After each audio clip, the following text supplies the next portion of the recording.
農曆9月，廣東珠海西部嘅鹹淡水海域會出現全國獨一無二嘅一種海鮮。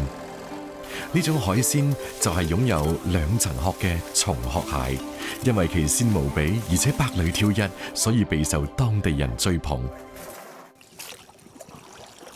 初秋嘅早上，珠海乾務鎮五山鹹淡水養殖場嘅蟹農紛紛將啱啱上水嘅蟹送到販賣點。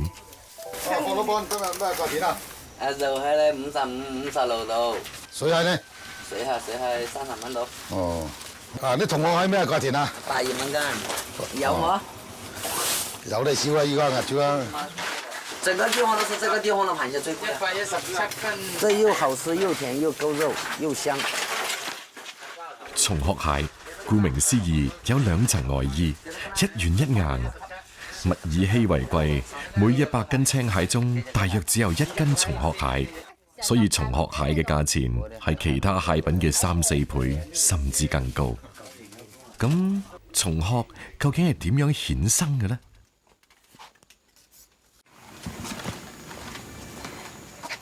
養蟹人根叔係土生土長嘅斗門乾務人。上世紀90年代初，佢成為村裏面第一個養螃蟹嘅人。25年裏面，佢以蟹養育咗一家3代人。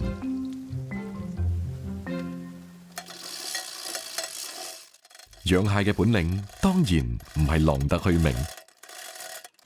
為咗保持蟹嘅鮮味，根叔嘅餵養一直堅持佢悟出嘅最貼近自然嘅方式。嗰啲料就係餵蟹噶，片仔喺大海捕撈翻嚟噶。嗰啲每日咧就餵30包上下，嗰啲價錢就餵25蚊一包咁上下。餵飼料嗱肉冇咁鮮膩噶，冇咁清甜噶。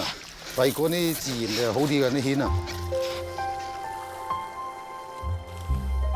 乾務地處珠江3大出海口交匯處，流動嘅鹹淡水灌溉田塘，有純天然嘅地理優勢。乾務青蟹就有咗最接近原生態嘅生長環境。呢個亦都係根叔當年敢於嘗試養青蟹嘅底氣所在。青蟹1年4季都可以生長，喺唔同生長期可以分為奄仔蟹、水蟹、肉蟹、松殼蟹、膏蟹等。其中松殼蟹最為罕見，只有乾務獨特嘅鹹淡水質先至可以促使青蟹自然脫去硬殼，生出嫩殼，形成特殊嘅松殼。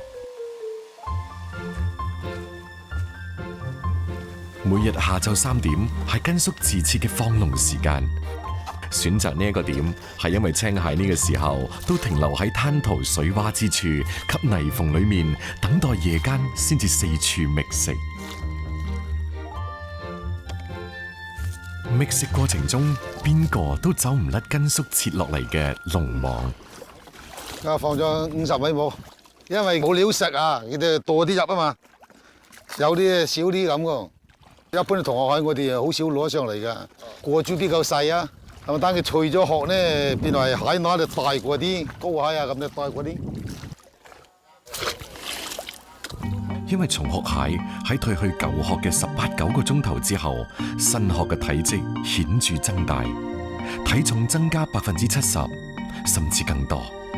呢次蛻變之後，松殼蟹已經完美轉身為膏蟹，價錢會再攀升。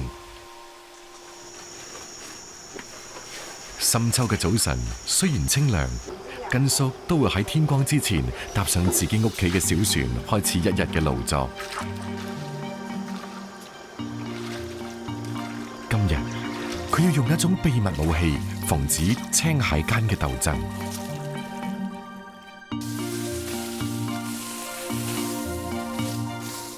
即係蟹之前咧，你要掘嗰啲蘆葦啊，掘嗰啲蘆葦呢度一嚟隱蔽啲蟹，冇俾佢打交啊。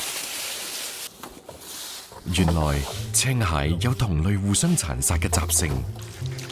可憐嘅松殼蟹準備退殼，自然成為咗被捕食嘅主要目標。蘆葦正係隔離廝殺嘅好幫手。根叔沿住放網嘅坐標，一個一個網籠慢慢拉起身，看似簡單嘅動作中間，卻蘊藏住收同放嘅學問。慢慢啦，彈下已經，佢卡住㗎，你啲網鎖啊嘛，收下就佢又唔放咗落去。要跳啊！要跳佢邊度高蟹，邊啲肉蟹，邊啲放咗佢咁，又係最養咯。唔夠高佢又要放養。喺嗰個角嗰度調光線啊，朝頭早到東邊啊，茂下嘅西邊啊，調光線呢一照，佢離嗰個角啊，等到頂呢嗰啲肉啊，佢哋又高。係依家搏起嚟跌住咧，等到今晚先落咯。嗱，嗰陣咪同學噶啦，嗰度嗱個公就喺上邊啦，個乸嘅女仔就喺落邊啦。佢吹學之前要受公保護噶，嗱倒佢落去得攬住㗎嘛。你摸下佢角嗰度呢，如果有裂嘅呢，就比較熟啲。佢嘅爪呢就慢走啲㗎，冇咁活力咁大㗎嘛。準備呢退學啊嘛，嗰啲好另方啊，唔準露埋一齊啊，露埋一齊等陣就打交佢哋撳死啊！